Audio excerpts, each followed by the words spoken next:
Hai, selamat malam teman-teman Jane Merlin. Hari ini saya semangat ya, dan masuknya lebih awal sedikit dari biasanya karena saya tidak ingin menyia-nyiakan setiap detik dari waktu saya. Jadi saya ingin memulai lebih cepat dan inginnya itu bisa memaksimalkan waktu karena narasumber kita yang kita undang malam ini itu kita mendapatkan banyak pertanyaan dari orang-orang yang sudah DM ya ke saya. Itu pastinya banyak yang ingin ditanyakan ke Pak Jarod nantinya. Nah, untuk itu tanpa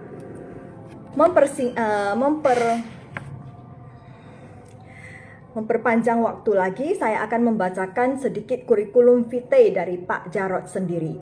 Bagi yang sudah kenal, mungkin sudah tahu ya, sepak terjangnya Pak Jarod itu luar biasa menginspirasi. Ya, jadi saya itu kenalnya di bulan Juli 2022. Saat itu saya dikenalkan oleh Pak Agung ya untuk masuk ke dalam grup pola hidup sehat ya. Dari sejak itu saya mengikuti, wah, Pak Jarod ini ternyata semua visi misinya, energinya itu begitu menggetarkan batin saya. Begitu ada sinkronisasi yang koheren di antara energi kita. Pak Jarod juga bukan hanya seorang pendidik ya, sama seperti saya, tapi juga beliau adalah pendidik yang luar biasa. Bahkan di tengah segala yang dia lakukan, dia juga melakukan sebuah sumbangsih yang luar biasa terhadap dunia pendidikan ya, baik dari Happy Holy Kids sampai kepada sekarang banyak sekali dibuat paut-paut pemulihan ya, itu ya. Terus juga Pak Jarod sendiri tidak hanya membuat orang terinspirasi tentang bagaimana hidup sehat dan bagaimana juga berkeluarga dan berumah tangga yang harmonis, karena semua sumber kesehatan itu tidak hanya dari makanan atau olah tubuh tetapi juga dari olah rasa dan olah pikir. Nah, Pak Jarod sendiri juga ternyata seorang yang pecinta lingkungan. Bahkan di lingkungan tempat tinggalnya sendiri juga dia sedang sangat-sangat gencar ya menggalakkan ekoenzim ya, mungkin melakukan pilah sampah ya, membuat kompos dan sebagainya. Wah, luar biasa sekali. Bahkan untuk minuman sehat juga menggunakan enzim. Saya juga melihat bagaimana Pak Jarod sendiri menghadapi COVID ya dengan menggunakan ekoenzim ya sebagai salah satu ya, salah satu yang benar-benar efektif bisa dalam membuat bagaimana tubuh kita itu lebih sehat dan bagaimana menjernihkan dan mempurifikasi udara di sekitarnya. Nah, Pak Jarod itu namanya dengan lengkap kita sebut Dr. Insinyur Jarod Wijanarko, Master Pendidikan. Lahir tanggal 12 September 1963, menikah pada tahun 1990 dan dikaruniai 3 orang anak. Jadi beliau berpengalaman kerja, sebelumnya pernah kerja di PT Sugijindo, pernah kerja di PT Astra Export, pernah menjadi komisaris IFA, ya, pernah juga menjadi coach Metro TV dan merupakan ketua koperasi Ainaki. Pekerjaan beliau saat ini adalah sebagai marketing Klik DNA dan Direktur Program Indonesia Membangun di Eljon TV, Direktur Keuangan LSP3 Animasi, Direktur PT Happy Holy Kids, owner dari sekolah Happy Holy Kids dengan 66 cabang di seluruh Indonesia, dan juga merupakan founder dari Sekolah PAUD Pemulihan yang terdiri dari 23 cabang.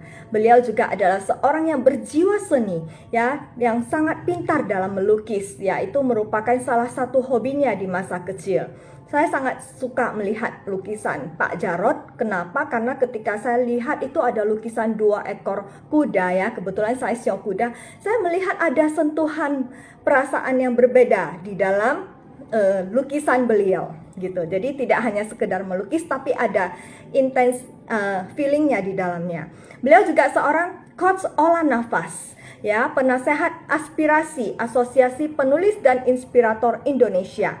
Beliau sudah menulis 66 buku keluarga dan pengisi program inspirasi di Magna TV Metro Group dan Inews MNC Group. Juga ketua Yayasan Pulihkan Indonesia. Jadi Pak Jarod ini tidak tanggung-tanggung, dia yang sendiri ya membimbing kita di grup itu dengan tanpa ada asisten. Hebat sekali. Dan sudah 63 grup mungkin lebih ya untuk pola hidup sehat saja, belum lagi ada kesehatan holistik yang dibantu oleh Ibu Sinta, dan juga ada grup keluarga harmonis ya. Jadi luar biasa sekali Pak Jarod ini. Tanpa menghabiskan banyak waktu, kita segera sambut untuk hadir bersama kita malam ini. Kita sudah tak sabar lagi ya, ini banyak sekali pertanyaan yang sudah menunggu Pak Jarod. Selamat malam Pak Jarod. Ya, selamat malam, sampai jumpa. Iya, senang sekali saya berjumpa dan bisa mengobrol secara eksklusif di sini bersama Pak Jarod ya. Mudah-mudahan sehat selalu, diberikan stamina dan juga kebahagiaan. Amin, amin. Lagi sibuk ya Pak? Lagi sibuk apa nih? Malam ini sih kosong. Oh ya, memang Dikosongkan. ini ya, dikosongkan. Terima kasih sekali Pak. Jadi, nah ini saya sebenarnya sangat ini ya, terinspirasi dengan apa yang selalu Bapak ucapkan, dan bukan hanya itu, juga dengan apa yang Bapak nyanyikan. Salah satunya ada lagu Betapa Ku Mencintai Segala Hal Yang Telah Terjadi. Aduh, menyentuh, benar. Banyak orang yang menyesali. Iya, kadang dulu saya juga menyesali banyak hal, Pak. Tapi setelah itu kita belajar, ya mungkin belajar juga bersama Pak Jarod, bertumbuh ya, kita jadi mengubah mindset kita. Dari yang tadinya menyesali, kita melihat sisi-sisi yang bisa kita syukuri. Ya, Jadi, yang paling banyak disesali itu kan kalau orang kan kebanyakan kan menikah. iya, itulah Pak, Kenapa, makanya yang akan kita kenapa dengan bahas yang satu malam ini? ini. Jadi orang kan Ya, merasa begini ya Pak ya, kalau kita itu sering merasa yang sudah menikah itu orang yang paling menderita loh di muka bumi ini. ya Karena kan banyak orang kalau menikah merasa menikahi orang yang salah gitu loh. ah, Kalau tapi pacaran, benar, yakin pacarnya dari Tuhan. Begitu menikah, udah kayaknya salah nih gitu. Lalu menyesal. iya iya tuh Pak. Jadi Ya, sebenarnya itu kadang-kadang juga ada yang bilang begini ya Pak ya. Katanya saya ini menikah. Tadinya saya pikir ini benar, tapi ternyata setelah saya jalani ini salah. Yang itu baru yang benar. Itu yang satu itu yang baru benar-benar belahan jiwa saya. Jadi mana yang harus saya ini ya Pak ya gitu. Ha gitu. Jadi ya. gamang tuh. Iya, kan banyak orang tuh kalau masih pacaran, yakin sekali kalau pacarnya dari Tuhan. Bahkan orang tuanya, pendetanya, ustadznya, pokoknya orang tua baik jasmani rohani udah menasehati. Coba pikir sekali lagi, kamu banyak perbedaan. Dan mereka berkata, saling mencintai, saya udah berdoa, saya udah minta tanda, saya yakin pacar saya dari Tuhan. Tapi begitu menikah, yakin sekali suaminya bukan dari Tuhan, berpikir menikahi orang yang salah gitu, bahkan menyesali apa yang terjadi. Waduh, coba dulu sama si mantan gitu ya. Itu problem Iya. sangat umum yang juga saya jumpai. Benar-benar. Terus mereka juga akan berpikir, nah, sekarang saya sudah nasi sudah menjadi bubur. Lalu saya Nah, hanya bagaimana mempertahankan ini demi anak-anak. Sehingga apa yang dilakukan adalah begitu kesulitan melalui hari-hari yang dijalani sehari-harinya. ya Hmm. kalau udah jadi Makanya, tinggal beli tambah lauk aja bayar enak. oh biar enak buburnya ya Pak ya. Wah, memang keren. Iya, iya. Jadi makan aja buburnya tapi ditambah lauk-lauk biar lebih enak, nggak kesedak ya Pak ya.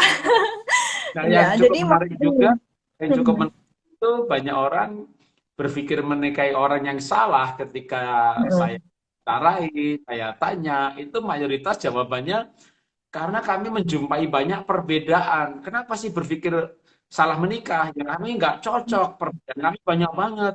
Kenapa mau bercerai? Ya bukan jodoh saya, wong bedanya banyak sekali. Jadi kayaknya akar mengenai perbedaan itu yang paling banyak dibanding dengan akar konflik soal uang, soal pil dan will. Bahkan pil dan will itu dipicunya setelah nggak bisa mengatasi konflik karena perbedaan, lalu baru cari teman curhat yang kayaknya nyambung cocok, baru jadi pil dan will. Jadi akarnya masih tetap lebih banyak. Bahkan ini survei ya, survei hasil perceraian pada sumber perceraian nomor satu di Indonesia adalah konflik yang tak terselesaikan. Nomor dua, Ketidaksesuai pahamannya. baru Bill dan Will. Jadi konflik yang tak selesaikan itu ya kebanyakan mengenai perbedaan gitu. Gitu ya. Nah, sebenarnya ada perbedaan apa, Pak, kalau antara pria dan wanita? Mengapa sih pada saat pacaran itu kita sepertinya tidak melihat perbedaan itu, tapi ketika menikah baru kita semua merasa berbeda? Ya waktu pacaran sebenarnya sih ngelihat juga ya, cuma waktu pacaran itu melihat perbedaan tuh kayaknya indah banget gitu. Jadi misalnya si cowok yang diem lihat wanita yang lincah itu kan kayak makhluk ajaib yang bergairah, yang energinya nggak ada habisnya, atau sebaliknya juga ya, wanita yang diem lihat laki-laki yang banyak aktif itu kayaknya sebuah sumber energi yang luar biasa. Jadi melihat perbedaan sih, cuma ngelihatnya tuh indah gitu. Setelah menikah kan ngelihatnya jadi ini kenapa bawel Ya, amat sih, banyak ngomong gitu kan. Jadi sebenarnya kadang-kadang produknya nggak berubah, tapi kacamatanya yang berubah. Setelah menikah oh, kacamata negatif itu. Jadi, atau hmm. waktu pacaran karena ada cinta, faktor cinta itu kayaknya cocoknya banyak banget gitu. Tapi begitu menikah cekcoknya banyak banget. Jadi perbedaannya menjadi pemicu percekcokan gitu ya, perbedaan yang ada. Tapi sebenarnya cukup banyak orang yang menyadari perbedaan itu sejak pacaran. Cuma ya cinta itulah yang membuat perbedaan tidak dipermasalahkan. Gitu ya. Kira-kira secara garis besarnya itu bisa dibedakan yang sering Pak Jarod udah sering ulang-ulang kasih tahu. Mungkin yang di sini banyak pemirsa masih belum tahu gitu ya. Perbedaan yang paling mencolok antara pria dan wanita itu yang perlu kita pahami apa, Pak Jarod? Kalau saya nulis buku judulnya A to Hmm. Z Marriage. Ini buku mirip banget sama Men from Mars, Women from Venus, itu Oh, mirip sekali ya. Cuma saya dasarnya sebenarnya dasar teologis Kristen, tapi saya kira bisa dipraktekkan juga untuk semua agama ya. ya. Misalnya kalau dari dasar yang non agama, yang mencolok adalah laki-laki itu banyak menggunakan logika. Jadi saya pikir loh mah, tapi saya rasa loh pak. Saya pikir mah itu anak saya pukul biar dia tahu peraturan, tapi saya rasa loh pak kamu mukulnya terlalu keras. Saya pikir mah saya mau usaha ini, tapi saya rasa bukan waktu yang tepat loh pak. Papa, saya rasa mamahmu tuh nggak suka sama aku. Mah, kamu tuh jangan berpikir yang negatif. Kamu tuh nggak merasakan yang kurasakan. Pak Jarod, suami saya selingkuh. Ibu yakin, yakin Pak Jarod. Ibu ngeliat, tidak Pak Jarod. Ibu pergoki, tidak Pak Jarod. Dari mana ibu bisa tahu? Saya bisa Perasaan. merasakannya. Jadi emang laki-laki itu pikir, wanita itu rasa gitu. Jadi pikir sama rasa menikah ya nggak pernah ketemu sih. Itu yang paling utama itu pikir dan rasa. Itu Masih ada ya. lagi 17 Nah, perbedaan yang lain. Nah, jumlah oh. perbedaan itu tetap 18. Misalnya ada Mm-mm. yang mungkin mau membantah ini ya para pendengar. Pak Jarod nggak Iya, bener iya. tuh kalau laki-laki tuh pikir saya lihat tuh teman saya laki-laki kok perasaan banget, berdoa bisa Nah, baper. menangis-nangis. Ya betul, kalau laki-lakinya perasaan saya amati istrinya itu tidak berperasaan gitu. Jadi ketika laki-laki yang berperasaan itu menikah, ternyata yang dinikahi itu wanita-wanita yang tidak berperasaan gitu. Ambil keputusan dengan tegas, bisa marah sama suaminya, suaminya yang nangis-nangis. Jadi jumlah perbedaan suami istri tetap 18 poin karena ketika suaminya terbalik di satu poin, aneh bin ajaib, Nah, istrinya terbalik di nah, poin yang itu gitu ya. Jadi laki pikir, wanita rasa itu yang paling perbedaan yang paling mencolok gitu ya. Makanya wanita kan rasa. Makanya bawahnya wanita itu kan sakit hati atau sakit-sakit yang berhubungan dengan perasaan. Sedangkan laki-laki kan itu dikatakan ya. begini, ah laki-laki mah nggak banyak yang sakit hati. Iya, gimana Heeh. mau sakit? Wong punya hati aja kagak. Hatinya nggak ada. Gimana mau sakit? Itu ya Pak ya. Aduh. Laki-laki nggak punya perasaan. Kalau wanita nggak punya otak. Gitu ya. Dia Aduh, ini benar-benar. dia ngomong nangis melulu. Gitu. Ya. Ya, ya, ya, ya. Jadinya dikatakan kan kalau cewek itu sering katain laki-laki itu hatimu tuh seperti batu ya, nggak ngerti kamu gimana perasaan cewek.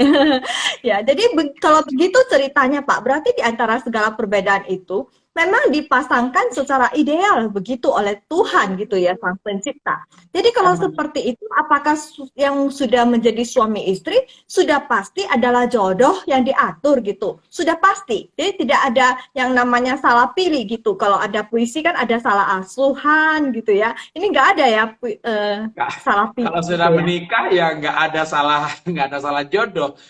Justru berjodoh itu kan wadah sama tutup, pria sama wanita. Menikah itu kan dengan lawan jenis, ya kan bukan yang sejenis. Makanya biasanya kan yang logika menikah Heeh. sama yang perasaan, yang Hmm. kalau mau serba serba cepat, ya makan Iya. cepat, jalan cepat, ke airport maunya cepat-cepat, ke gereja cepat-cepat. Menikah sama yang pelan-pelan, itu namanya jodoh. Kalau dua-duanya pelan-pelan, ya pesawatnya udah terbang gitu kan. Yang pelit menikah sama yang murah hati. Dua-duanya murah hati, ya uangnya habis. Romantis menikah sama tidak romantis. Lah kalau dua-duanya romantis kan bagus, Pak. Ya nggak bagus. Dua-duanya Itu romantis ya ya. anaknya 13 gitu kan. Tuhan kasih yang romantis menikah sama tidak romantis. Jadi itu namanya lawan jenis. Jadi orang itu pasti menikah dengan lawan jenisnya. Yang satunya banyak Hmm. ketawa ya menikah sama yang tidak banyak ketawa. Dua-duanya ketawa terus nggak buka toko, dari pagi ketawa terus. Sadar-sadar baru siang. Ya udah. Paham, Jadi paham, paham. iya, yang aktif di sosmed menikah sama yang tidak aktif Iya, supaya ada iya, yang iya, ngurus anak kan. benar-benar. Itu namanya Biar lawan nggak jenis. saling Jadi menikah itu kencing-kencitan menikahi ya. lawan jenis. Dan tinggal tinggal Hmm. berpikir bahwa yang lawan jenis itu jodoh gitu loh. Gimana mencapai seimbang, gimana melengkapi. Jangan pernah berpikir Hmm. menikah untuk menjadi sama. Karena tidak Hmm. mungkin akan menjadi sama, tapi menjadi Iya, satu. Mau pakai teori apa saja, mau teori agama, mau teori psikologi, menikah itu adalah untuk menjadi satu, sehingga perbedaan itu disandingkan, bukan dibenturkan. Maka itu baru ketemu nanti konsep perjodohannya yang diganti. Kalau berbeda itu jodoh, berbeda tidak jodoh, katakan gitu. Ganti lagi, ganti lagi, ganti hmm. lagi, akan menjumpai perbedaan-perbedaan kecuali mau menikah dengan yang Hmm. sesama jenis. Nah, itu baru nanti banyak persamaannya. Hmm. Tapi kan menikah Iya, sesama iya, jenis, iya. Indonesia nggak boleh. Iya, iya, iya, iya. Paham, paham. Berarti ini lawan jenis kata lawan jenis ini ternyata persepsinya seperti itu ya Pak. Bukan hanya sekedar berbeda gender ya, tapi memang lawan jenisnya, sifatnya, karakternya, kepribadiannya, mungkin ya, kebudayaannya itulah ya yang disebut lawan jenis yang sebenarnya ya. Ya Oh, kenyataan, kita udah tahu nih. kenyataannya kan begitu kan. Coba di sini para pemirsa yang Iya, mendengarkan iya. ini coba, kalau Anda orang yang Heeh, rapi, pasangannya kan kebanyakan nggak rapi. Anda orangnya suka heeh, bergaul, pasangannya suka di rumah. Anda suka yang heeh. teratur, pasangannya yang kreatif. Itu menikah itu Iya, memang iya. menikahi lawan jenis ya. Cuma selama ini mungkin nggak Hmm. disadari. Begitu di datanya Iya. dicari atau saya ucapkan perkataan seperti ini, banyak yang ketawa-ketawa atau yang manggut-manggut. Iya, Bener iya. juga ya. Ya bener lah, mungkin ini Benar, hasil Pak. penelitian saya kok. Iya, iya, benar, Pak. Saya orangnya senangnya jalan-jalan, suami saya senangnya tidur di rumah. Waduh. Iya, iya, benar itu, Pak. Jadi benar. Jadi saya juga ada mendengar lagu yang diciptakan oleh Pak Jarot sendiri ya, pria Ya, wanita berbeda itu ya. ya Nah, di betul. situ ada liriknya seperti ini, Pak. Ajari aku memahami perbedaan ini. Ajari aku menerima apa adanya. Ya, Ajari kami untuk saling melengkapi perbedaan ini menjadi seindah pelangi. yes. Tolong dong Pak Jarot, ajari kami bagaimana memahami dan bagaimana kita harus mengatasi perbedaan ini. Ya, karena kalau belum paham itu ya berpikirnya menikahi orang yang salah gitu ya. Bahkan sudah paham aja seminggu, minggu depan bisa nggak Iya, paham lagi, berantem lagi, iya. lagi Heeh. lama pemahamannya makin bertambah. Tapi kalau saya memang pemahamannya dimulai dengan konsep yang tadi saya katakan mirip dengan buku Man from Mars, Woman from Venus, tapi saya berangkat dari kitab Kejadian, di mana Tuhan Heeh. menciptakan dia itu dari tanah, sedangkan wanita dari Heeh. tulang. Bahan bakunya aja udah berbeda.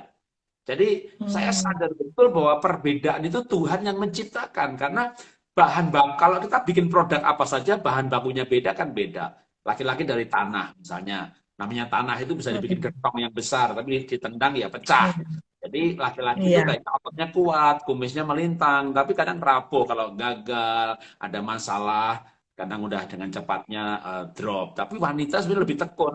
Ketika pandemi, suaminya kena PHK, istrinya Hmm.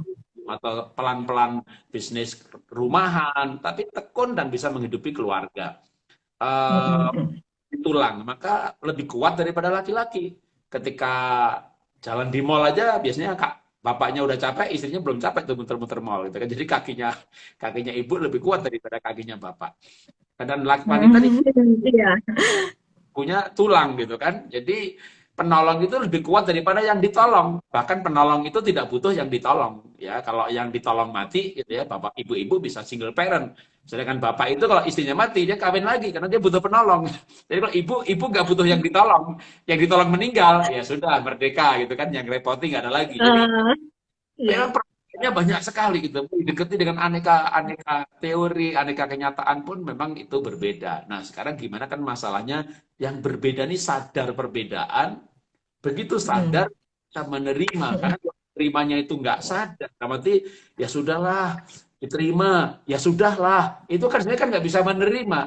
Menerima itu kalau belajar gitu ya mengenai karakteristik, bahkan bisa di pendekatan gender, bisa pendekatan temperamen dasar, bisa pendekatan foto karakter. Kalau saya menyarankan bahkan bisa asesmen ke psikolog untuk dibuat daftar keunikan diri. Nah, itu akan membuat memahami perbedaan itu sampai rinci gitu ya.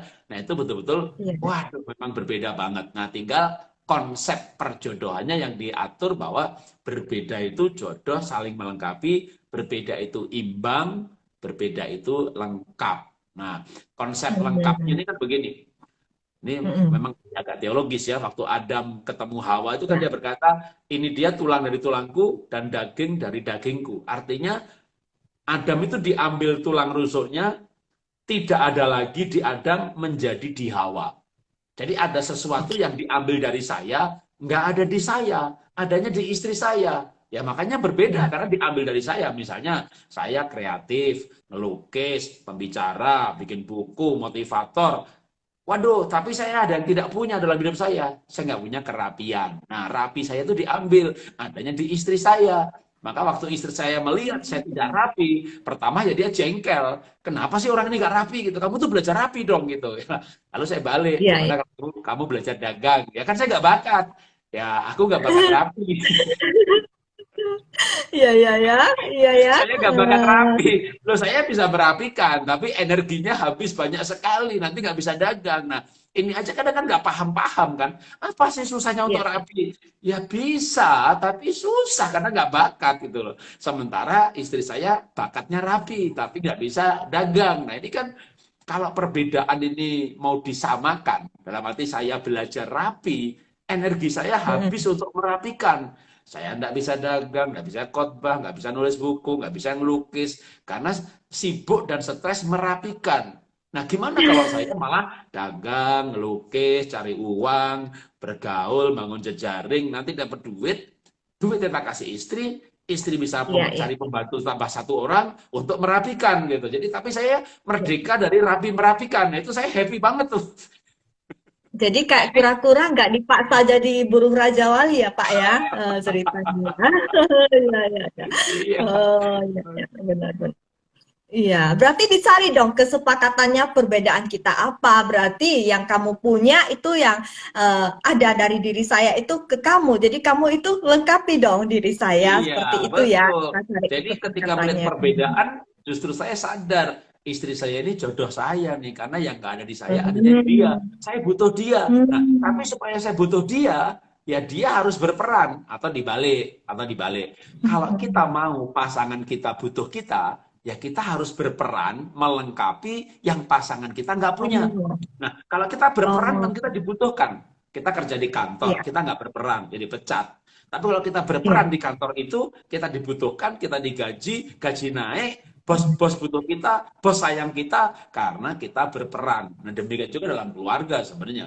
Ayo kita Hmm. berperan dengan kelebihan kita. Karena kelebihan kita itu melengkapi kelemahan pasangan. Anda boleh, pemirsa boleh sebut kelemahan pasangan apa. Misalnya, pasangan saya itu nggak rapi. Ya berarti Anda rapi. Pasangan saya itu nggak bisa pegang uang. Berarti Anda bisa pegang uang. Kelemahan pasangan Anda, sesuatu yang Anda anggap pasangan saya itu lemah di situ. Berarti Anda kuat di situ. Maka justru Anda Hmm. berperan melengkapi. Karena melengkapi, maka dibutuhkan. Karena dibutuhkan, makanya bahagia. Jadi sebenarnya jalurnya demikian. Iya, iya, iya. Karena salah satu kebutuhan dasar manusia itu juga salah satu rasa dibutuhkan itu ya, Pak ya. Jadi dia ada Ya, aktualisasinya. Iya, iya. Nah, sebelum kita masuk ke pertanyaan-pertanyaan ini ya, mungkin kita bicaranya nanti ceritanya ini mengalur sesuai dengan alur pertanyaan yang sudah dikirim ke Jenny ya, Pak ya. Jadi lebih yes. nggak ambil waktu. Nah, ini pertanyaan pertama, Pak. Sebelum punya anak, rumah tangga saya baik-baik saja, Pak Jarot, dan selalu manis. Dan suami saya selalu manis, tapi setelah punya anak, suami istri jadi sering bertengkar gara-gara masalah anak. Mau masalah makanan, cara didik anak, ketika saya suruh anak rapikan mainan, suami bilang tidak apa-apa, biarkan saja. Nah, ketika anak sakit, juga bertengkar. Anak muntah juga bertengkar. Anak nangis juga bertengkar. Ujung-ujungnya saya yang jadi sering menangis meratapi keretakan rumah tangga saya kok jadi seperti ini. Saya jadi semakin tidak suka dekat dengan suami saya karena saya takut ribut, Pak.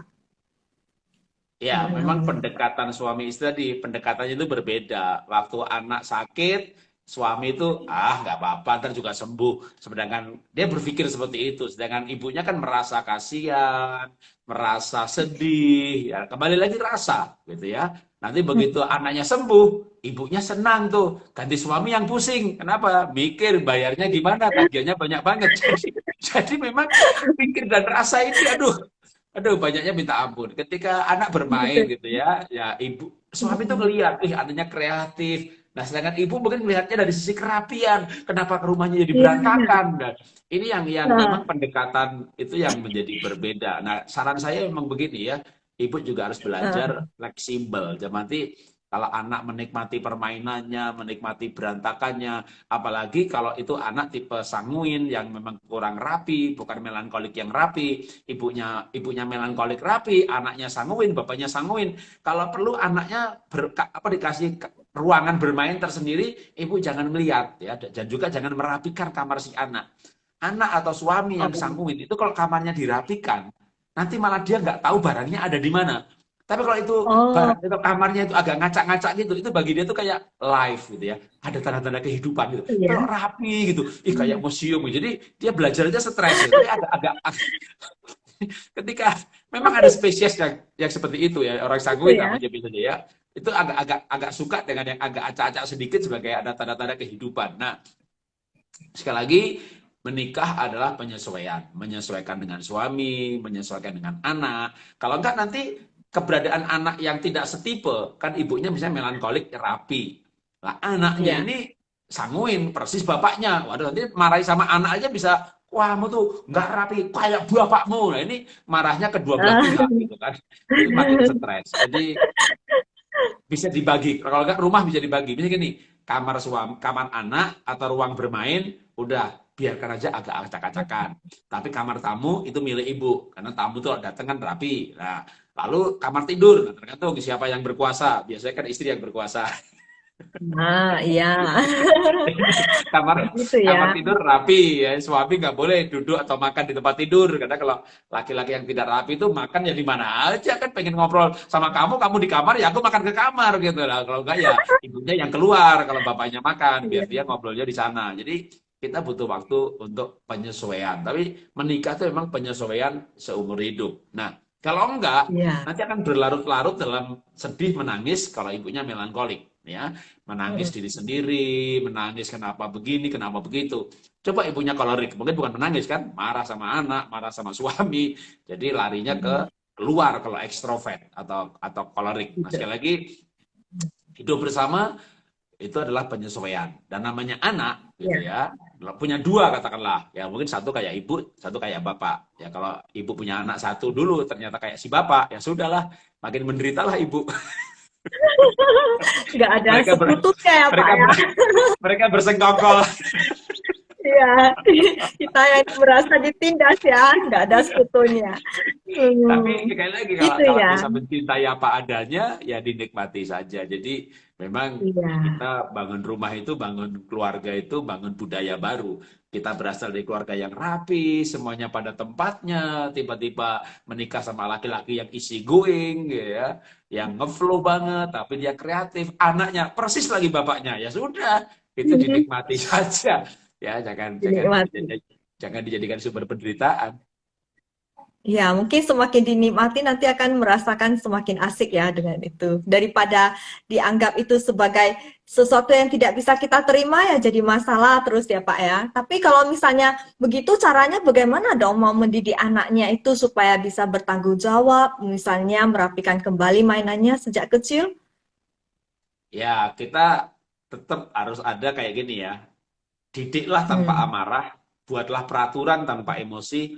Jadi ya beritahu lagi, tapi sekali lagi, kalau dia itu tipe memang orang yang kreatif ya, jangan sampai rumah itu menjadi sangkar emas, tapi memenjara anak dari kreativitas.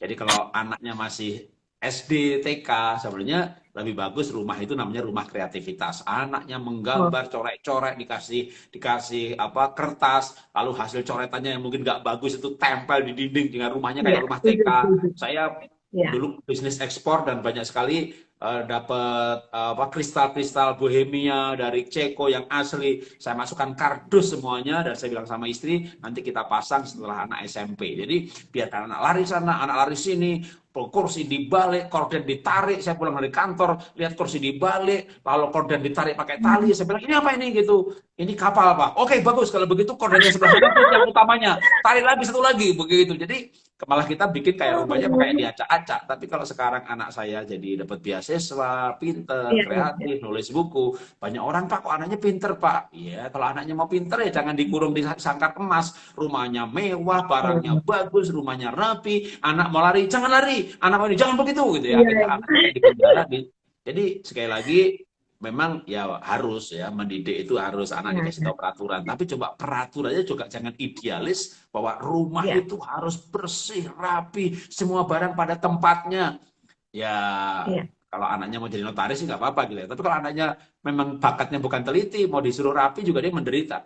Kalau anaknya memang Iya. ciri-cirinya nih udah mulai kelihatan nih, waduh nih kayak bapaknya nih nggak tahu peraturan. Ya udah diarahkan aja memang menjadi arsitek, marketing, bisnis, tour guide. Lalu latihannya apa? Ya latihan kreativitas.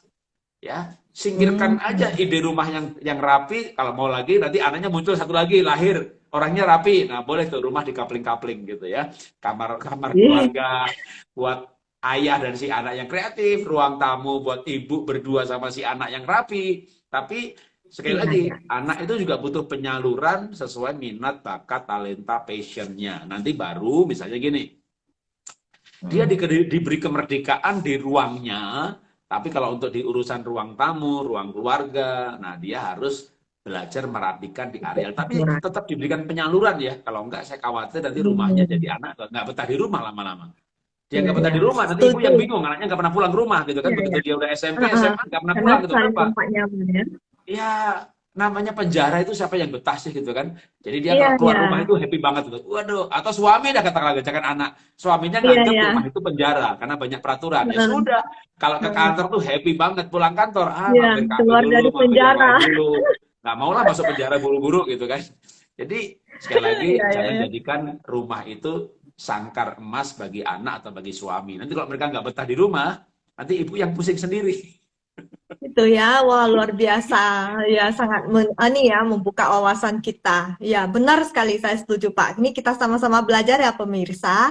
Nah, sambil kita melanjutkan ke pertanyaan kedua, bagi yang ingin Ya, bertanya masih boleh ya di kolom chat ya. Nah, ini yang pertanyaan keduanya Pak. Jadi saya menikah dengan istri bule. wow. Istri saya sangat tidak leluasa melayani pertanyaan-pertanyaan dan sikap dari orang tua saya yang seakan dianggap mencampuri urusan rumah tangga. Padahal kalau kita sebagai anak itu sudah biasa karena itu sepertinya kasih sayang dari orang tua. Terus orang tua juga merasa istri saya kurang becus dan kurang hormat pada keluarga karena istri tidak pernah mengikuti ritual sembahyang seperti yang dianggapnya bertentangan dengan keyakinannya. Istri saya sendiri juga stres karena sering dibanding-bandingkan oleh orang tua dengan menantu lainnya. Apa yang harus saya lakukan, Pak? Saya juga stres. Sini salah, sana salah, sini bini, sini orang tua. Gini Pak. Ya, itu resiko menikah lintas budaya ya. Saya Jawa, istri saya Oh. Tionghoa. Itu aja sudah Oh. mulai banyak masalah juga karena kita beda beda budaya. Misalnya nih, Mm-mm. tanpa sadar tante-tante dari istri saya lagi pada kumpul ngomongin pembantu gitu ya. Tanpa sadar nih, Ya. lalu wah pembantunya nih males nih yang baru nih. Lalu yang satu nyeletuk, ya orang Jawa emang males. Iya, kita yang dengernya seru ya. Ya, nggak sadar tuh sayanya Jawa. Iya. Nah, itu aja kan Heeh. bisa jadi sumber masalah ya. Langsung waduh kayak Iya, hati ini iya. gimana gitu kan. Tapi itu kan Iya. memang nikah lintas budaya itu begitu karena ada yang namanya fenomena-fenomena suku. Misalnya Jawa dianggap malas, Batak dianggap kasar, Manado dianggap berjuis, yang gaya aja, nggak bisa irit gitu, boros di penampilan dan seterusnya. Cina pelit itu kan memang ada fenomena seperti itu walaupun tidak semuanya begitu. Nah, Iya. tapi itu sudah sumber masalah. Kedua, memang menikah beda budaya, apalagi dengan bule, di mana ya kalau ditanya-tanya ya bulan ini kegiatan apa, kerja apa, sekarang penghasilan berapa, bisa nganggap ini kayak bu amat sih orang pengen tahu gitu ya. Ah, nggak usah nanya-nanya begitu. Jadi begitu nggak mau jawab dianggap cuek, dianggap nggak sopan. Nah, ini memang memang nggak mudah. Suami harus menjelaskan ke orang tuanya bahwa memang ada perbedaan konsep-konsep hidup yang jauh berbeda antara orang Indonesia dengan orang Eropa atau Amerika ya. Ya. Mereka juga ada sistem kayak privacy, dikit-dikit privacy. Nah, kalau kita tanya jangan Iya. menyampuri atau kepo atau sok tahu. Wah, ini nggak terus terang ini nggak mudah ya. Nah, Mm-mm. paling ya kalau mau jangka pendek gitu ya, ya sudah, jangan sering-sering ketemu dalam arti kalau bisa nih orang tua dan keluarga yang istrinya bule ini jangan satu kota ya. Kalau jarang ketemu tuh malah jadi Hmm. akrab ya, setahun sekali dua kali. Tapi kalau satu kota, satu komplek lagi, apalagi satu rumah, wah itu malah petaka itu. Satu rumah Ya. aja. Iya, iya. Satu rumah malah Jadi petaka, gitu ya. satu komplek aja Iya, malah iya. petaka, satu kotanya malah petaka, ketemunya keseringan. Jadi mungkin itu bisa membantu kalau memang pertemuannya dikurangi. Nah, kalau satu Iya, kota untuk ya menghindari tanya. ah, benar-benar betul-betul suami mesti belajar cerita kepada dua belah pihak bahwa kamu kan nikah dengan saya ya. Nah, di keluarga saya nih, di suku saya, di bangsa saya itu budayanya gini gini gini. Baliknya ngomong ke orang tua.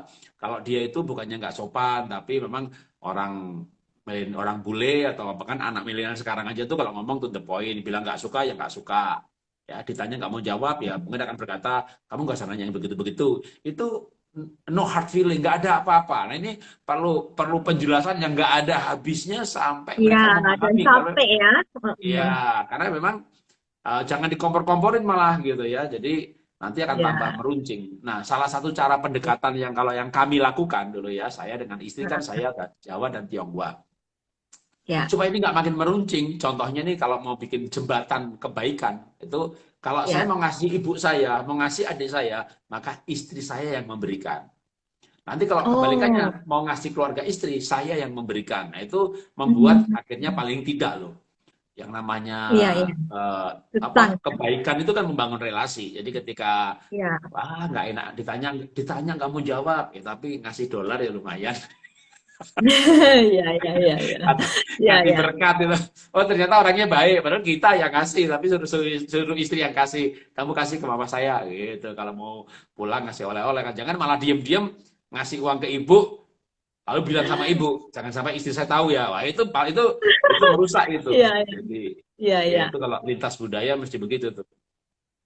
Oke, jadi ini nanti dipraktekkan ya bagi yang menanyakan pertanyaan ini sudah dikasih nih solusi yang cemerlang dari Pak Jarot ya. Oke, sekarang kita ke pertanyaan selanjutnya nih. Pak Jarot, apakah cinta itu benar ada di dunia ini? Bila benar ada, apakah cinta dapat berubah? Mengapa suami saya yang tadinya katanya cinta kepada saya, tapi tega mengatai saya dengan bahasa-bahasa kasar, seperti binatang. Kadang-kadang dia juga teriaki saya, maaf ya, lonte gitu, Oke, saat wah. ia marah. Nah, saya sangat sakit hati, Pak. Karena saya seorang wanita baik-baik yang sudah menjalani semua kewajiban saya dan tidak pernah sembarangan bersama teman kemana-mana. Saya merasa tidak layak diperlakukan seperti itu. Saat ini saya kabur dari rumah karena sudah tidak tahan lagi. Anak saya sudah besar dan kuliah keluar kota, tetapi suami saya tidak mencari saya dan dia tidak merasa bersalah. Ya, emang repot ya kalau kita marah atau kalau kita kabur atau kita berkata, ya udah saya kalau gitu saya pulang ke rumah orang tua gitu ya. Ngancem maksudnya Hmm, biar dibilang janganlah gitu. Tapi malah bukan iya. dibilang jangan. Mungkin Ya udah kalau mau maksudnya pergi mau. pulang sekarang, pulang sekarang. Lalu Iya, kita mungkin maksudnya pulang, biar suaminya merasa kehilangan ya kan, atau tapi mau dia nggak merasa merefleksikan. kehilangan. Hmm. Nggak merasa kehilangan, nggak nyari, nggak minta maaf gitu ya. Karena dia nganggap yang kabur yang bermasalah, yang kabur yang salah. Nah begini, apakah di dunia ini ada Hmm. cinta? Pasti ada. Tapi cinta itu kan areal perasaan. Maka bisa Hmm. berubah. Dulu cinta bisa berubah jadi benci ya. Kenapa? Karena konflik, karena pertengkaran, karena nggak dilayani. Suami misalnya minta seks, istri nggak mau. Nah, tapi juga ada alasan kenapa istri nggak mau. Lah kemarin marah kok sekarang minta gitu ya. Laki-laki itu ya Hmm. kemarin-kemarin, sekarang-sekarang gitu. Udah beda waktu ya sudah gitu. Nah, tapi wanita kan nggak bisa beda waktu. Tadi kalau kita bicara Iya, iya. perbedaan, laki-laki pikir, wanita Ya. rasa. Rasa ini membuat menyambung memori satu dengan yang lain.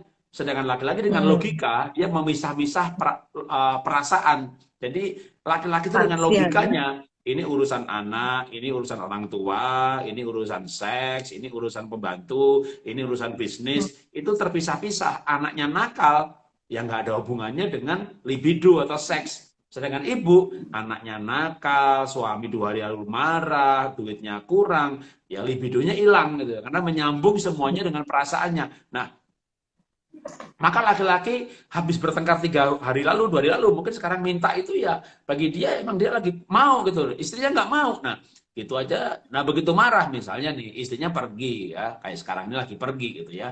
Atau nanti Iya. kalau pulang dikata-katai maaf tadi dibilang lonte lah, pelacur lah atau apalah. Karena konsep dia itu ya kalau laki-laki nggak di rumah itu ya seperti itu. Nah, tapi memang itu perkataan Hmm. yang salah ya. Nah, biasanya kalau orang dengan pendidikan yang kurang baik, kerohanian yang kurang baik, apalagi misalnya mewarisi dari ayahnya. Dulu juga ayahnya juga sama istrinya, ayahnya sama ibunya ya ayah ke ibu tuh ngomongnya kayak begitu. Nah, sekarang anaknya Anda Hmm. nikahi, ya mungkin akan bicara seperti itu karena memang Hmm. faktor emosi. Nah, apa berarti dia nggak ada cinta? Ya, kalau dulu ada cinta, cintanya pudar oleh masalah, cintanya pudar oleh waktu. Karena emang Hmm. cinta itu nggak turun dari langit, tapi cinta terus dibangun dan terus dibangun, terus dibangun. Nah, saran saya nih, kalau suaminya nggak nyari gitu ya, jangan ditunggu. Mungkin juga setahun, 2 tahun, Pulang 3 tahun sendiri. dia nggak akan nyari. Gitu ya. Mau ditunggu selama pun nggak nyari. Malah tahu dia udah kawin lagi. Tinggal kembali lagi, memang ini nggak mudah ya untuk komitmen pada pernikahan. Mau Iya. pulang, mau pulang Iya. gengsi. Harga Masa sudah dirinya kemana tuh, Pak? Mm-mm. repot kalau misalnya sekarang mau pulang ke rumah, gengsi. Tunggu dia minta maaf. Nah, kalau dia nggak minta maaf, tunggu dia minta pulang. Nah, kalau dia nggak minta pulang, Iya. Iya. ini Lalu nggak gimana gampang. nih, Karena Sam? Hmm. nggak gampang, tapi terus menurut saya memang harus mengambil keputusan untuk rendah hati, untuk mengorbankan perasaan, ya, untuk pulang ke rumah, bahkan loh ya, gini, ini kalau saya Hmm. ketemu suaminya, ini ibu kan ini Mm-mm. pergi dari rumah karena suaminya Ya. kasar, marah-marah, bilang lonte, mungkin KDRT fisik juga gitu ya.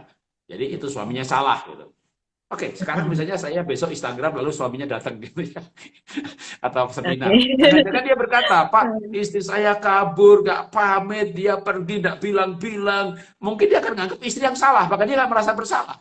Jadi sering ya, Oh. salah satu pasangan itu berkata, pernikahan saya bermasalah. Lalu saya ketemu suaminya, nggak ada masalah Pak, dia aja yang bermasalah itu, sensitif banget. Jadi kadang suami Oh. istri salah satu merasa pernikahannya bermasalah, ketemu yang satunya nggak ada masalah. Pernikahan saya nggak ada Oh. masalah Pak Jarod. Yang ada itu dia orang yang bermasalah. Nah, ini kan repot Oh, ya. gitu ya. Hmm. Makanya gini, menurut saya bukan berarti saya menyalahkan ibu, tapi kalau ibu Ya. bertanya, berarti ibu orang yang sadar. Justru ibu itu berarti Mm-mm. orang yang sadar. Suaminya tidak Hmm. merasa bersalah, bukan berarti dia tidak bersalah. Artinya dia bukan orang, dia tidak sadar. Jadi yang Oh, merasa ada masalah ini yang sadar, bukan benar dan tidak benar ya, sadar. Nah, kalau ya, sadar ya. artinya pihak yang sadarlah yang harus memulai pemulihan. Ya kalau saya sering Mm-mm. bilang sing waras ngalah gitu ya. Atau Alkitab berkata yang rohani memimpin yang tidak rohani. Jadi yang sadar itu lebih rohani, lebih sadar. Yang sadar ini harus membawa yang tidak sadar menjadi sadar. Ya, gimana Mm. caranya? Cara menyadarkan itu paling gampang kasih contoh. Misalnya suami Mm. KDRT, kekerasan, kata-kata kasar, ini salahnya 50. Ibu pergi dari rumah, Mm. salahnya 10. Ah, berarti ibu salahnya 10. Mm. Tapi ibu sadar Mm. kesalahannya. Udah, ibu pulang ke rumah minta maaf untuk kesalahannya aja. Mudah-mudahan itu Oh. menyadarkan dia bahwa dia juga Mm. punya kesalahan yang sendiri. Jadi sering itu orang disadarkan dengan contoh. Orang tidak sadar dengan disalahkan. Jadi misalnya anak gitu ya. Wah anak nggak bikin PR, nggak belajar nilainya jelek, dimarah-marahi gitu. Malah nggak sadar. Tapi kadang kalau misalnya begini, nak nilaimu jelek, apa kamu perlu dilesin? Tapi kalau ngelesin itu panggil guru les itu sebulan bisa 1 juta loh nak. Kalau misalnya harus les ya mama lesin. Tapi kalau enggak kan paling enggak 500-nya mama tabung, 500-nya buat kamu tambah-tambah uang saku gitu ya. Mungkin dia malah malah jadi sadar. Iya sih mah aku nggak minggu ini nggak banyak belajar. Nah, kadang-kadang dengan ditawarkan itu malah dia jadi sadar gitu loh. Nah, sama juga suami yang tidak nyari, nggak minta maaf, itu kan dia belum sadar. Nah, gimana membawa dia pada kesadaran? Nah, kadang butuh contoh, butuh kerendahan hati yang tidak mudah. Tidak mudah. Tapi seandainya suami itu sekarang ini lagi konseling sama pembicara lain gitu ya. Wah, suami saya tuh istri saya kabur, nggak pamit. Jadi dia pasti berpikir ibu yang salah gitu kan. Ya sudah. Memang tidak mudah gitu ya. Aduh, saya salah Itu cuma ya. 10, dia salahnya Nggak 50. nanti malah malah di atas angin Pak suaminya atau malah malah nanti istrinya balik minta maaf ke dia, dia makin menjolimi gitu karena dia anggap ya kamu tuh yang salah kan saya yang benar. Nah, sekarang apakah ada alternatif lain? Jadi misalnya gini, lalu ibunya nggak Iya. pulang, mana-mana pulih gitu kan? Atau pulang, kalau mau ya minimal nih, pulang tapi nggak usah minta Mm-mm. maaf. Oh iya iya iya. Jadi pulang aja tapi gini, baik-baikin aja ya, kasih makan, bikinin kopi gitu. Lihat aja gimana nanti kan siapa tahu dia malah akan bilang, "Maaf ya, Mah, aku kemarin kasar" gitu ya. Jadi kalau mau, tapi kalau enggak kan ini mau Iya mau iya. mau dibiarkan, ya makin Iya bubar itu aja. Kalau misalnya iya. berpikir, "Aduh, kalau saya minta maaf ntar dia malah ngelunjak, malah dia apa tambah keras kepala, dia tambah merasa benar." Ya kalau nggak mau sampai di situ ya sudah paling nggak tetap pulang saja. Jangan nunggu dia cari. Saya khawatir dia nggak nyari. Kalau dia nggak nyari kan Iya. kalau dia nggak nyari kenapa? Dia cari yang lain. Makin parah. Iya iya. Iya. Iyalah. Mungkin ini satu-satunya jalan ya yang harus diberanikan untuk ditempuh, untuk dicari kembali satu keseimbangan mungkin nantinya setelah kembali Tidak ke rumah. benar, tidak mudah sih dalam arti tidak mudah karena Mm. untuk pulang aja udah kayak ada perasaan kalah, ya kan? Mm-mm. Kalau mau pulang kan jadi kayak Iya, perasaan kalah. Kok saya jadi yang harus pulang? Tapi kalau dia nggak nyari-nyari, nggak minta pulang, nggak nyuruh pulang, kecuali memang sudah gini ya. Ah, saya juga nggak mau pulang, nggak dicari ya sudah. Mau 1 tahun, mau ah, 2 tahun, tapi itu berarti siap-siap bubar ya. Siap-siap iya, betul-betul pernikahan akan berujung pada pada perceraian. Tapi kan kalau saya iya, menyarankan kan harusnya itu bukan sebuah akhir cerita yang diinginkan. Akhir cerita yang diinginkan adalah suami akan merasa bersalah, minta maaf, terjadi perubahan, terjadi pemulihan. Nah, gimana menuju iya. hal itu? Ya emang harus selalu ada yang korban atau menyentuh perasaannya. Ya bisa juga sih kita berdoa dulu supaya suaminya Mm-mm. dijamah Tuhan, tapi juga Iya. menurut saya akan lebih parah ketika berpisah. Ya, mungkin kita berdoa dulu dan coba berusaha lagi gitu ya. Kita usahakan lagi dengan jalannya sendiri. Ya, terima kasih Pak Jarot. Ya, jadi Ibu ini semoga bisa lebih adem dan bisa mengambil keputusan yang tepat nantinya ya. Terima kasih. Nah, yang kemudian ini ada lagi Pak. Pak, suami saya sebenarnya selalu menyayangi dan memperlakukan saya dengan sangat baik. Dia juga baik terhadap keluarga besar saya. Suami saya bahkan selalu jujur terhadap saya tentang apa saja yang dia lakukan. Bahkan suami saya selalu jujur mengatakan kepada saya bila ia selesai tidur dengan wanita lain di luar. Katanya, itu bukan cinta, Ma. Itu hanya nafsu untuk sosialisasi sebagai laki-laki. Jujur saya sangat sedih, tapi suami saya mengatakan dia jujur kepada saya adalah karena bukti cintanya dia, karena dia tidak mau membohongi saya. Dan saya selalu menangis diam-diam di malam hari. Apa yang harus saya lakukan, Pak? Apakah saya harus pasrah sementara saya juga sangat mencintai suami saya? Wah, itu kejujuran yang mengejutkan itu kalau dia jujur ke pelacur. Aduh, itu tadi Kata, semuanya ceritanya baik, suaminya jujur, bisa dipercaya, sayang anak, tapi juga dia jujur kalau ke wanita. Kaget saya, aduh. jujurnya tanpa batas ya, Pak ini. Itu kejujuran yang mengejutkan itu. Nah, gini menurut saya ibu ngomong baik-baik sama suami. Pak, kenapa sih kamu sama ke wanita lain gitu ya? Ngomong baik-baik aja, tapi juga ibu harus siap dengan kejujuran berikutnya ya. Maksudnya begini. Tapi gini loh, ini kan itu kan suami kan pergi ke wanita lain. Mungkin ngomong Ya, ngomong jangan kalau ibu sakit hati, jangan. Kalau ibu ngomong sakit hati itu kayak ngurus dirinya sendiri. Saran saya, Pak, kalau kamu tuh ke wanita lain, kan semua orang itu nggak tahu bersih apa tidak. Bahkan pakai kondom sekalipun, namanya apa lendir itu bisa menular. Nah kalau kamu tiba-tiba kena penyakit kotor, nular ke saya, nular ke anak, kamu bawa malapetaka. Jadi nasihat itu demi kepentingan yang dinasehati, ya itu jauh lebih baik. Jadi jangan demi saya sakit hati, jangan walaupun sakit hati, tapi nggak usah ngomong begitu. Yang kedua, ngomong belak-belakan, Pak, kenapa sih kamu tuh ke wanita lain ya? Apa jatahnya tuh kurang? Kamu seminggu tuh mau berapa kali? Ini ngomong belak-belakan gitu ya. Kalau dia bisa nanti bilang, iya kamu capek melulu gitu ya. Ya sudah, ibu jangan banyak-banyak kegiatan. Kegiatan di luar rumah dikurangi. Kalau perlu belak-belakan sama suami begini. Aku nih capek ya, bisa nggak kamu tuh kalau ada uang nih daripada untuk ke pelacur, untuk nambah satu pembantu rumah tangga, nyuci, masak segala macam, aku jadi bukan males, tapi aku nih lebih fresh melayani kamu. Itu kalau bicara soal frekuensi, ya. iya. Tanya lagi nanti belak-belakan, misalnya, kenapa sih kamu sama wanita lain itu gimana gitu ya? Misalnya dia bercerita nih, ya, wah, yang mereka ini kalau dipelacur, namanya pelacur kan dibayar untuk hal itu gitu ya. Wah, bergairah, di atas, bergoyang. Jadi ya ibu memang maaf nih ya, ibu ini gini ada saya pernah mau apa mewawancarai bukan mewawancarai ngobrol ya, ngobrol kalau Anda tahu mungkin tak sebut namanya juga nggak apa-apa. Nanti kan toh rekamannya ada juga. Ibu Heni Ya. Kristianus itu YouTube-nya aja followernya hampir 1 juta gitu ya, subscribernya hampir 1 juta. Nah, saya kemarin bincang-bincang tapping, kayaknya belum tayang juga mengenai seks ini kebetulan, mengenai seks dalam keluarga. Oh, Bu Heni ya dalam penutupnya ngasih nasihat ibu-ibu, jadilah istri yang soleh, jadilah pelacur bagi suami, sampai ngomong begitu gitu ya. Tugas wanita tuh dalam arti ya karena memang sebelumnya saya bilangin begini, bahwa laki-laki itu yang mendambakan istri itu yang bergairah dalam hal seksual. Lalu saya tanya sama bapak-bapak, saya ngomong belak-belakan nih, Pak, gimana istri bapak? Ya, istri saya itu rajin di gereja, rajin berdoa. Dia ibu yang baik, tapi bukan istri yang bergairah. Maaf ya Pak Jarod, kalau pakai bahasa kasar nih, istri saya itu kalau di tempat tidur kayak gedebok pisang gitu. Jadi gedebok pisang itu ya diem gitu ya, kayak iya, orang iya, main iya, iya.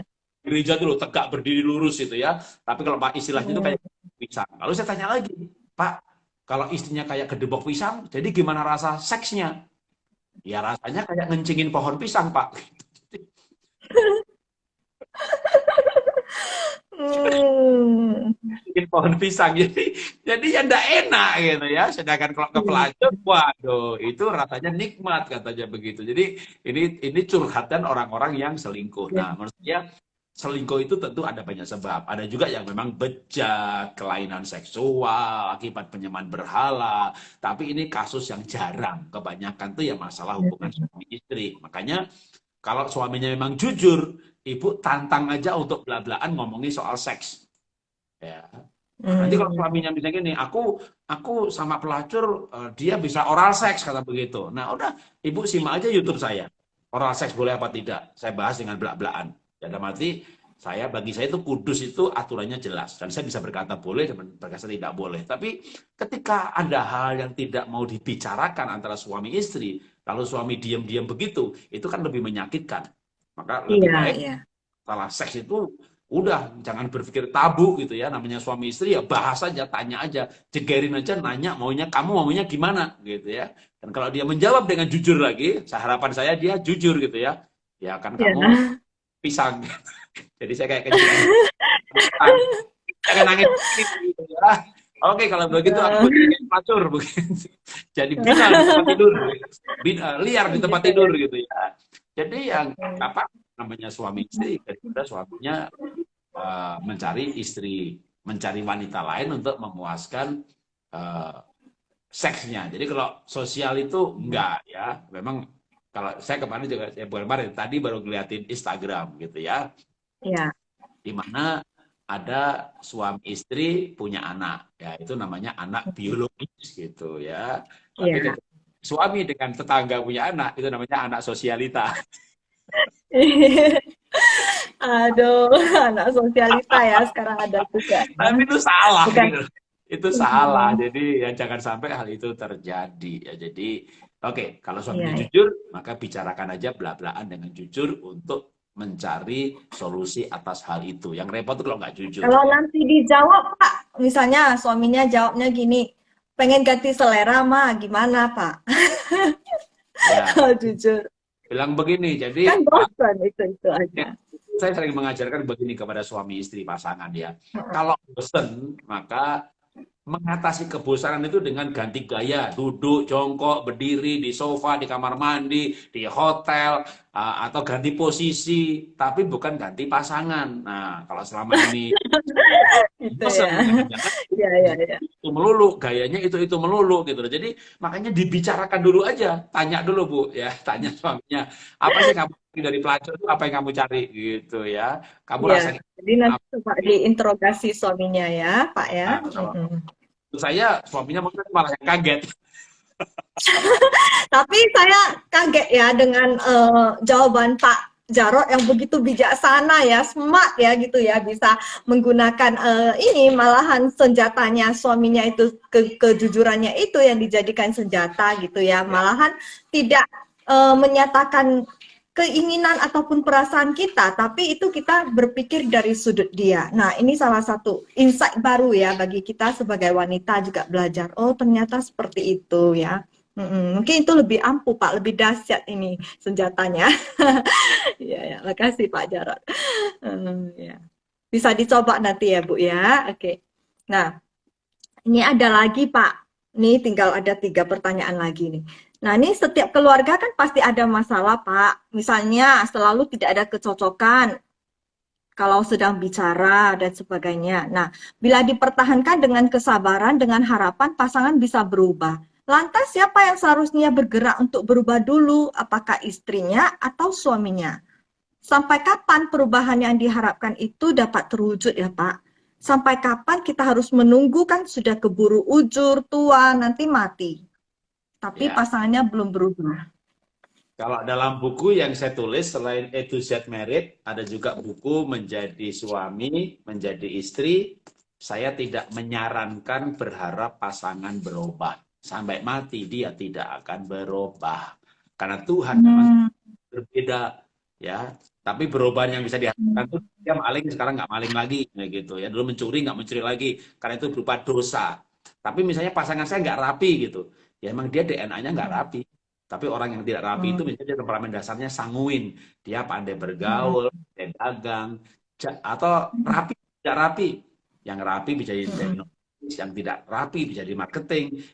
Ibu yang rapi pegang keuangan, bapak tidak rapi pegang kalau buka usaha keluarga, bukanya marketing. Jadi kalau mengharap pasangan berubah, kok saya yakin ya sampai mati nggak berubah. Sampai mati juga nggak akan. Ya, karena makanya kalau belajar temperamen dasar, foto karakter, DISD, itu memang dia akan begitu, gitu ya. Nah, kalau mau bicara merubah pasangan, maka pasangan tidak akan berubah. Tapi orang bisa berubah nggak? Bisa. Yang tidak berubah cuma Tuhan sama setan. Manusia tuh bisa berubah kalau satu, dia mau merubah dirinya. Iya, Tapi kalau ibu kalau mau merubah. Pak suami mau merubah pasangan, kok saya jamin sampai mati pasangan tidak akan berubah. Kecuali misalnya saya tes Mm-mm. tahun 90. Oh, saya 90% Mm. sanggup, 10% coloring. Saya sadar siapa diri Mm. saya. Lalu saya tahu saya mau merubah. Saya akan latihan rapi. Saya akan latihan menulis. Kalau dengan menulis, melankolik saya muncul, saya makin rapi. Maka saya bukan latihan latihan merapikan, karena itu susah bagi saya. Latihan menulis, Mm. susah juga, butuh waktu 4-5 tahun saya bisa diterima sama Gramedia. Tapi paling enggak saya punya passion di situ. Nah, itu saya bisa berubah karena saya mau berubah. Yang membuat orang mau Mm. berubah, penyadaran. Nah, penyadaran menurut Mm. saya lewat assessment. Jadi suami istri dua-duanya assessment. Supaya nanti Iya. psikolognya akan berkata, ibu itu kelebihannya ini. Ibu senang. Bapak kelebihannya ini. Mm. Senang. Ibu kelemahannya ini. Nah, diakui juga gitu loh. Jadi Iya. nanti bukannya suami pasangan yang harus berubah. Tunggu. Anda juga boleh ngalamin. Jadi semua orang punya kelemahan. Nah, repotnya ini kan orang nggak Iya. mengakui kelemahannya. Suami saya itu begini. Lah, coba saya ketemu suaminya. Istri saya begini. Sama juga dia punya Iya, daftar. iya, iya. Yang satu mungkin selama ini gitu. Yang satu diem aja gitu kan. Kenapa Iya, suaminya iya. berkata, setan nggak usah dilawan. Nah, jadi jangan-jangan malah ingin mengubah ini. Dia anggap setan sama suaminya. Aduh, saya mengalah Pak. Mengalah Pak, percuma Pak.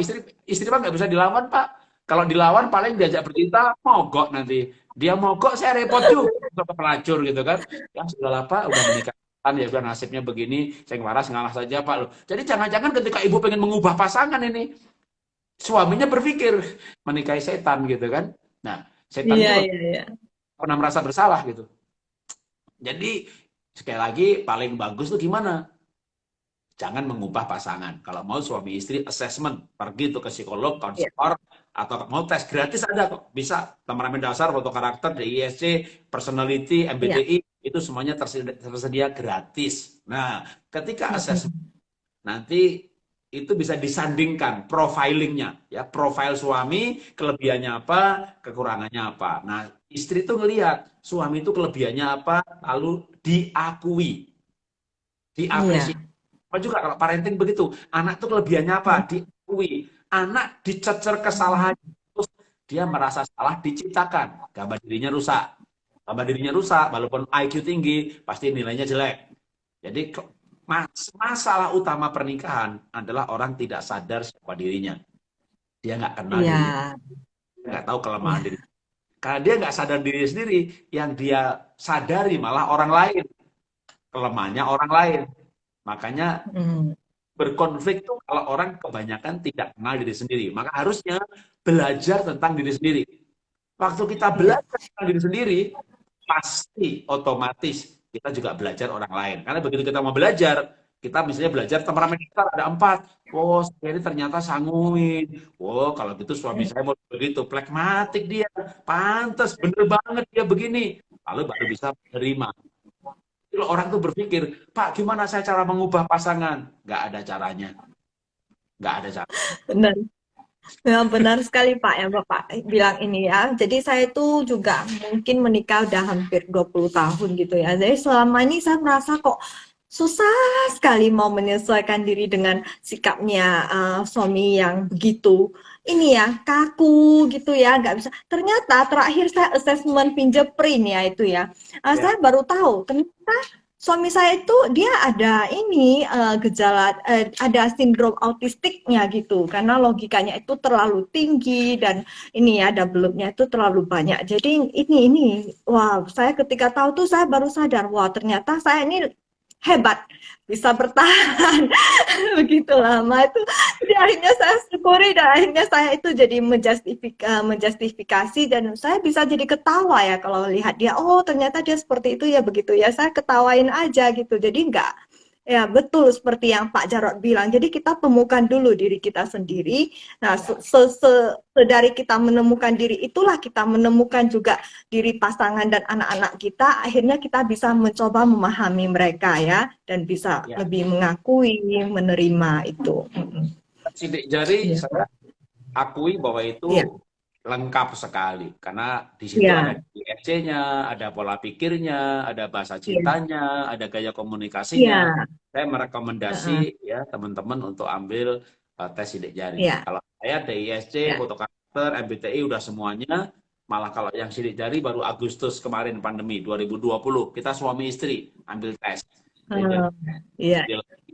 nah, padahal kita sudah nikah 32 tahun, tapi dua Mm-mm.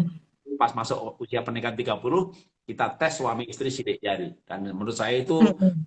oke banget ya sidik jari, bukan sidik jari yang lewat dukun lalu ini nanti Iya, usia 40 ini cerai. lewat lab.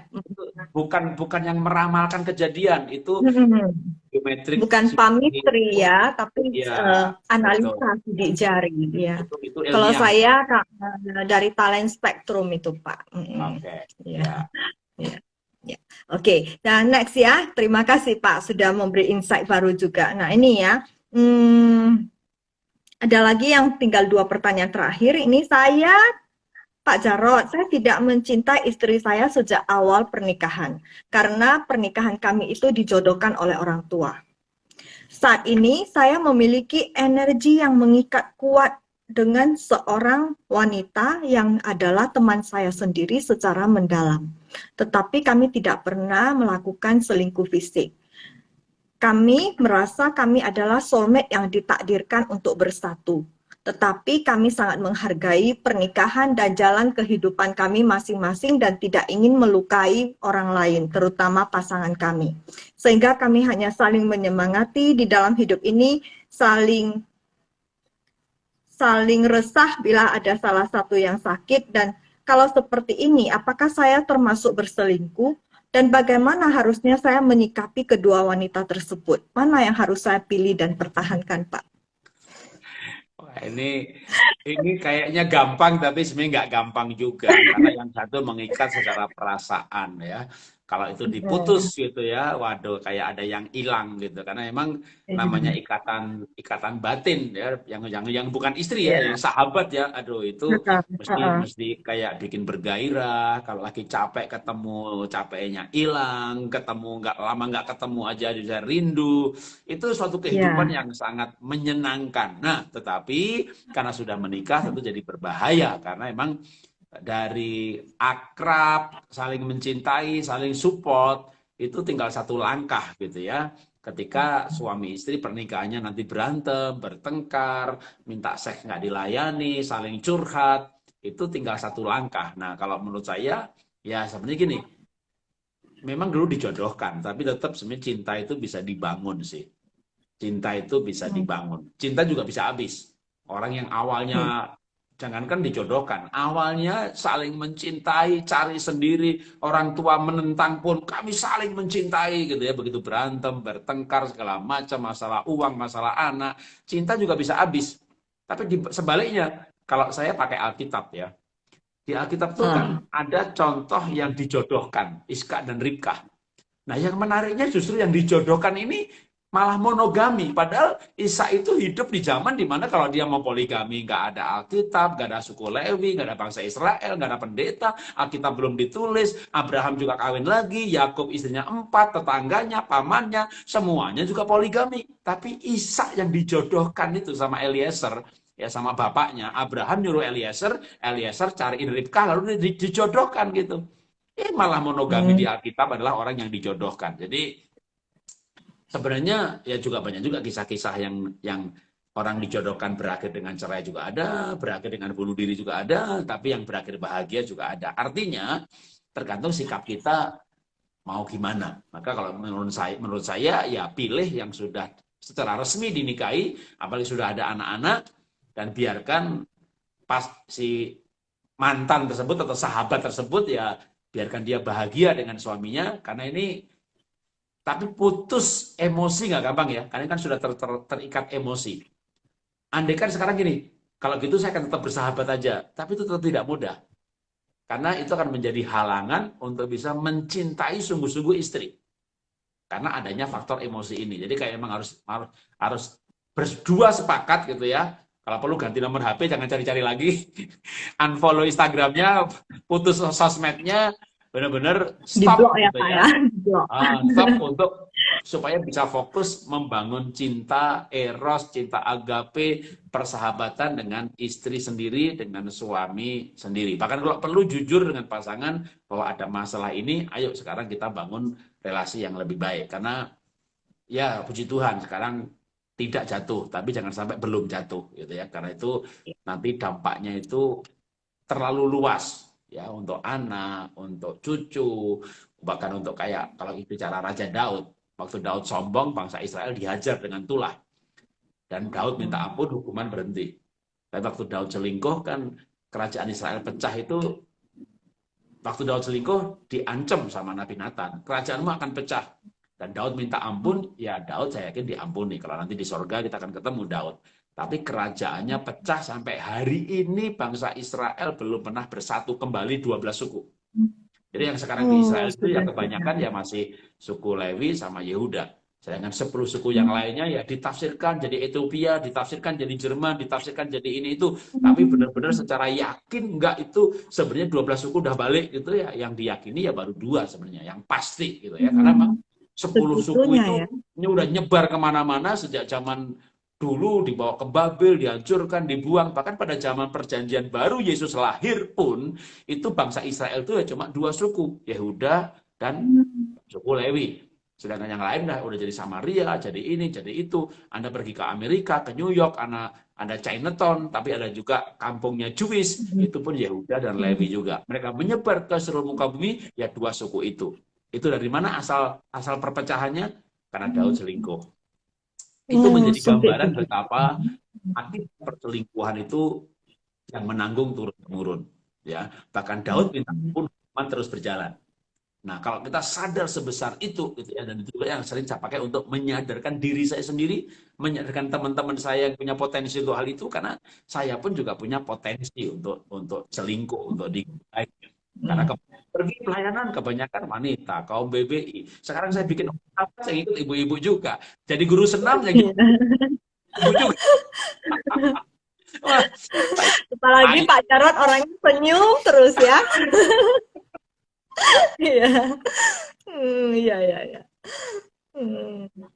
Saya menjaga pikiran saya bahwa saya harus setia karena selingkuh dosanya besar. Nah, makanya untuk Bapak yang punya potensi, punya sahabat ini, menurut saya, kalau pilih yang mana, ya, kalau yang gampang kan pilih yang dicintai dong.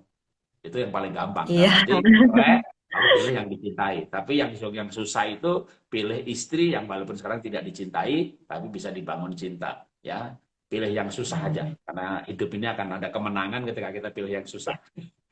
Semoga yang susah, tapi pilih yang susah. Ya, nanti dalam memilih ya. Ya, semoga mungkin ini sebuah ujian juga ya untuk melihat bagaimana komitmennya. Baik. Oke. Nah, ini pertanyaan terakhir, Pak. Pak, apakah selain perbedaan kepribadian, cara berpikir, otak, hormon mempengaruhi cerita perbedaan dan keharmonisan dalam keluarga, Feng Shui juga berpengaruh, ikut berpengaruh di dalam keharmonisan rumah tangga. Soalnya orang tua saya mengatakan itu karena Feng Shui saya yang kurang bagus, makanya di rumah sering ada pertengkaran. Sementara untuk pindah rumah sekarang tidak memungkinkan karena kondisi ekonomi di masa pandemi ini yang semakin buruk. Ya. Menurut Bapak gimana? Semua faktor bisa mempengaruhi. Feng Shui dalam arti yang saya pahami ya, misalnya sebenarnya itu ilmu arsitektur. Jadi ketika saya pergi ke rumah orang yang sering bertengkar gitu ya emang dari segi Feng Shui pun bilang nggak bagus. Tapi waktu saya lihat tanpa memperhatikan itu pun itu, ya ventilasinya nggak bener, udaranya nggak sirkulasi, makanya panas ini ya. Jadi misalnya nggak mau pindah, jual beli lagi susah gitu, coba aja diperbaikin. Ya, tapi itu dilihat dari sisi bukan Feng Shui dalam arti mistik ya. Kadang-kadang itu ada benernya gitu, misalnya pintu tuh nggak boleh lurus ke depan. Ya iyalah, kalau lurus ke depan ke dalam, lagi makan kelihatan gitu ya. Makanya harus ada pintu yang Oh, menghalangi gitu. Ada lagi misalnya feng shui itu apa sih? Itu tembok tuh nggak boleh ada runcing-runcing. Ya iyalah, kalau runcing kan punya anak kecil kejedut kan benjol gitu ya. Kalau apa iya, yang iya, iya. lengkung-lengkung lebih bagus, itu menurut saya itu mah bukan feng shui dalam arti itu, bagus, itu ilmu yang bagus. Atau Iya, misalnya iya. gini, soal ada di mana kolam ikannya atau airnya, tapi begitu dipindah memang Heeh. lebih nyaman gitu ya, atau bener nih udaranya lebih Oh, bagus gitu ya. Jadi saya pernah ke rumah orang yang suami istri berantem terus gitu, lalu saya ngomong, ini rumahnya panas banget, ini flow-nya nggak bagus, itu kalau jendelanya di situ pasang jendela lebih bagus loh. Lalu orangnya bilang begini, Pak, kok nasihat Bapak sama ahli feng shui sama? gitu Saya ya. nggak ngerti feng shui, saya nggak ngerti ilmu itu. Coba saya lihat aja di rumah panas, Hmm. karena di rumah saya ini enak nih. Sebelah kanan saya nih, tunjukin ya. Sebelah kanan saya tuh jendela. Saya Ah, putar lagi, jendela. sebelah sana jendela Oh, juga, tuh dekat itu iya, ya. iya, iya. Jadi Kalau saya sirkulasinya bagus ya, Pak ya. pagi tinggal tabung aja jendela sini. Satu lagi di situ. Itu Iya. jangan Ah. kelihatan tidur. Nah ini yang lukisan sebelahnya ini adalah jendela lagi. Jadi di kamar ini Oh, ada jendela, jendela juga. tiga jendela selain pintu. Iya.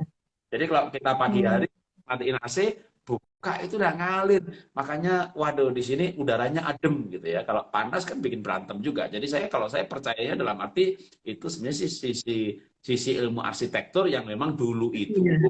itu susah dinasehati ya. Tapi kalau dengan Hmm. ini begini-begini kayaknya lebih yakin gitu loh. Jadi orang tua dulu Iya, pakai iya, iya. agak agak sedikit dimistik-mistikin begitu. Sama juga kalau Iya, misalnya iya. dari olah nafas gitu ya. Ini tubuhnya alkali, hemoglobinnya naik. Wah, yang muda-muda mungkin tertarik, tapi yang ibu-ibu kayaknya lebih Iya. seneng kalau kalau kita olah nafas, itu energi dalam tubuh berputar. Waduh, kata-kata energi berputar lebih mistik. Ini ada energi kosmis dari langit itu menyetrum. Waduh, gitu-gitu malah Iya. juga gitu. Menurut saya omong Iya, kosong. iya.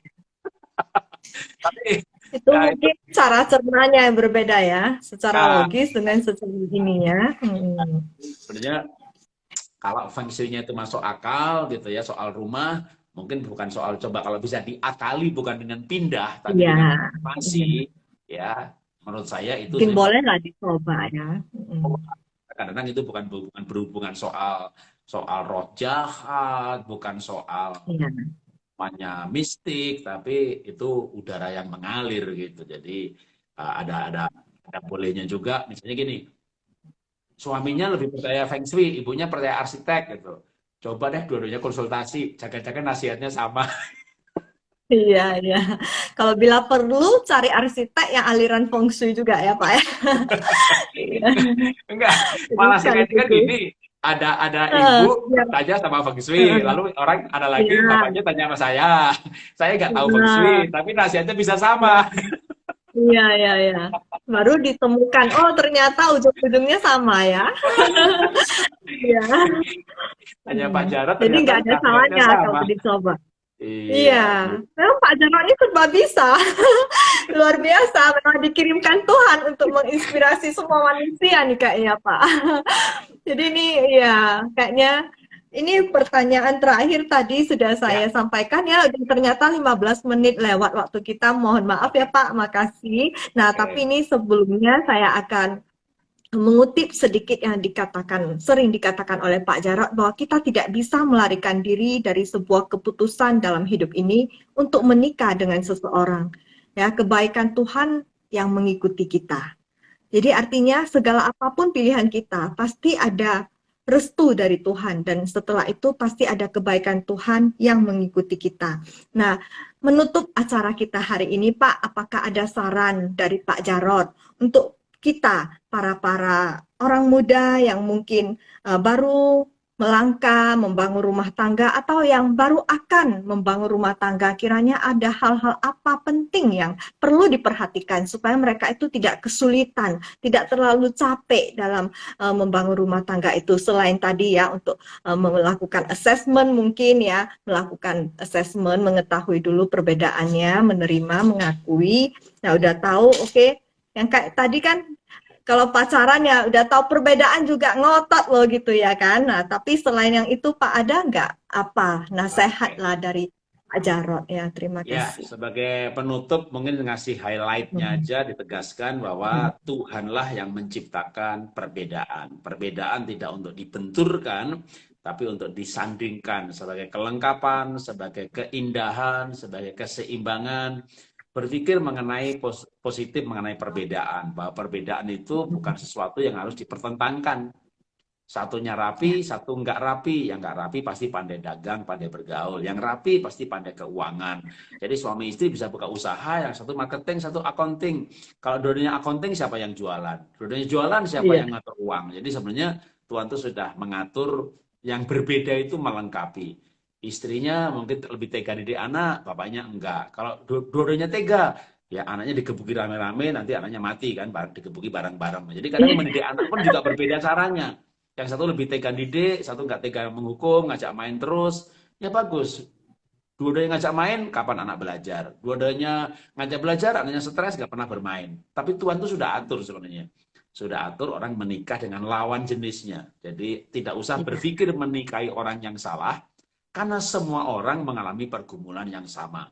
Orang yang bahagia adalah orang yang bisa mengatasi keadaan ini dengan berpikir bahwa berbeda itu lengkap. Tapi yang tidak bahagia atau memelihara penderitaan adalah ketika menyesali pernikahannya karena menjumpai perbedaan. Jadi nikmati perbedaan yang ada, dan hidup memang tidak mulus ya. Tetap sudah paham pun juga nanti suatu saat akan bisa gejolak lagi. Tapi kalau kita mengerti, akan kembali ke paham itu lebih cepat ya. Dan makin lama kita betul-betul memang bisa menikmati perbedaan yang ada.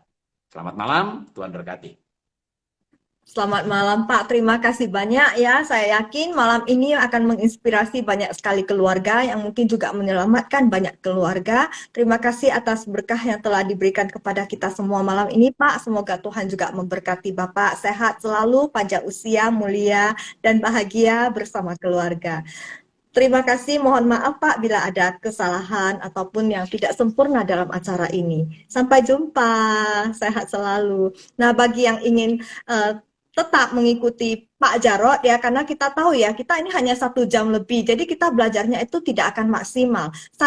Saya sendiri saja merasa ya, saya itu tidak cukup-cukup gitu. Jadi kadang saya sambil masak, saya dengerin YouTube-nya Pak Jarod sambil ketawa-ketawa. Itu yang saya senangi, karena sambil denger itu pasti ketawa-ketawa. Nah, kalau jam 5.30 pagi, kadang kita bisa ikut juga latihan olah napas, sehat bersama dengan Pak Jarod. Jadi itu kita benar-benar dibimbing, bukan hanya dibimbing, tapi Pak Jarod melakukan bersama-sama dengan kita gitu. Jadi kita punya semangat ya. Terima kasih sekali Pak Jarod. Jadi ya bagi yang mau, kita masih membuka kesempatan ya Pak untuk mau yang ikut ke Ya. grup WA ya. Nanti kalau mau boleh DM saya, nanti saya akan bagikan linknya, atau boleh juga langsung DM ke Pak Jarod ya. Terima kasih sekali. Oke. Selamat malam Pak. Selamat beristirahat. Bye-bye. Terima kasih semuanya.